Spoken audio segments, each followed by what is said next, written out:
Sir, सबसे पहले सवाल मैं आपसे अग्निवीर पे ही पूछूंगा, क्योंकि रिसेंटली केंद्र सरकार ये स्कीम लेकर के आई है और उसके आते ही इतनी ज़्यादा इस पे हो हल्ला मचा, क्रिटिसिज्म हुआ। इस स्कीम को आप कैसे देखते हैं, क्योंकि आप खुद जनरल रहे हैं, आर्मी से हैं, आप इस पे ज़्यादा बेहतरीन तरीके से बता सकेंगे। आपने पहले भी कहा है, आपका क्या टेक है इस पूरी अग्निवीर स्कीम पे, और जो क्रिटिसाइज़ कर रहे हैं इसको, क्या ये सक्सेसफुल होगा? देखिए, हर चीज़ का कोई ना कोई उद्देश्य होता है। जी। स्कीम के पीछे भी कोई उद्देश्य है। अब उस उद्देश्य को जाने बिना जी। हम उसकी आलोचना करने लगे तो ठीक नहीं है। जी। दूसरी चीज़ ये है, अभी स्कीम शुरू नहीं हुई है, अब शुरू हुई है। जी। एक तबके को निकल जाने दीजिए, उसकी असेसमेंट होने दीजिए, उसका इवैल्यूएशन होने दीजिए, उसके बाद पता चलेगा कि इसकी इफ़ेक्टिवनेस कितनी है या कितनी नहीं है। तो मैं ये कहूँगा कि कोई भी चीज़ जो एक बार आती है उसको आप चलने दो। आपका सिलेक्शन प्रोसेस वही है, कोई बदलाव नहीं है। आपकी ट्रेनिंग वही है, कोई बदलाव नहीं है। सिर्फ एक टाइम की वो है। अब उस टाइम का इफेक्ट आपको देखना पड़ेगा। जी। दूसरी तरफ क्या है कि आपने एक चीज़ आपकी जो बहुत पहले एक आप मांगते थे, एक बहुत पुरानी मांग थी कि आर्म्ड फोर्सेस से एक लेटरल ट्रांसफ़र होना चाहिए पैरामिलिट्री फोर्सेस में, दूसरे बेल्ट वाले फोर्सेस में, ताकि वहाँ पर ट्रेन मैन पार जाए, उनका अनुशासन भी ठीक हो और हमारे पास यंग की यंग प्रोफाइल बनी रहे। इससे पूरी होती है। इसके अंदर से असम राइफल में भी जाएंगे, बीएसएफ में भी जाएंगे, सीआरपीएफ में भी जाएंगे, पुलिस फोर्सेस में भी जाएंगे, जो डिफेंस पीएसयूज हैं उसके अंदर भी जाएंगे। तो इनके लिए एक श्योरिटी है आगे कि हमें आगे काम मिलता रहेगा। तो ऐसा नहीं है कि कोई इसके अंदर कमी है। अब इसका ज़मीन पर क्या असर होगा वो अभी इवैल्यूएट करना पड़ेगा। 4 साल के बाद पता चलेगा। सर, जैसे आप पहले फॉरेन मिनिस्ट्री में भी रहे, ऑपरेशन संकट मोचन हम सब ने देखा।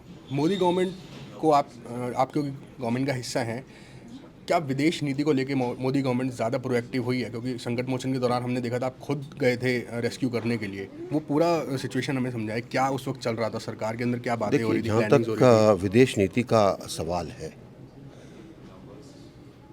ये सरकार जो 2014 के बाद आई मोदी जी के नीचे, इसमें सक्रियता बढ़ी है।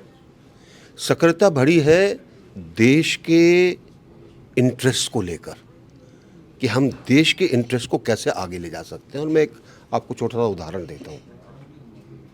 आमतौर पर 2014 से पहले जितने विज़िट वगैरह होते थे, कुछ यूरोपियन देश थे, यूएसए हो गया, ज़्यादातर कंसंट्रेशन इसके ऊपर था। जी। 2014 के बाद मोदी जी ने कहा कि देखिए 193 देश हैं। संयुक्त राष्ट्र के मेंबर हैं, जी।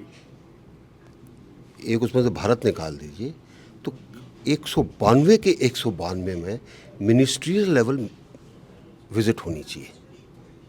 3 साल में पूरी होगी। उसका असर क्या हुआ? आज जब आप किसी चीज़ के लिए यूएन में खड़े होते हैं, आपको सपोर्ट मिलता है, जी। पहले नहीं मिलता था।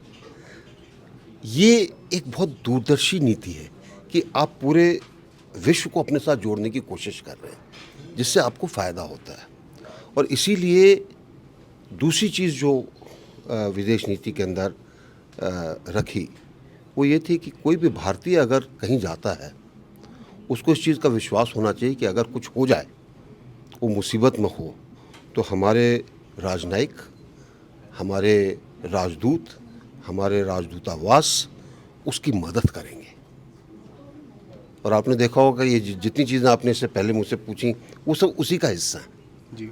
और उससे देश के लोगों के अंदर विश्वास बढ़ता है।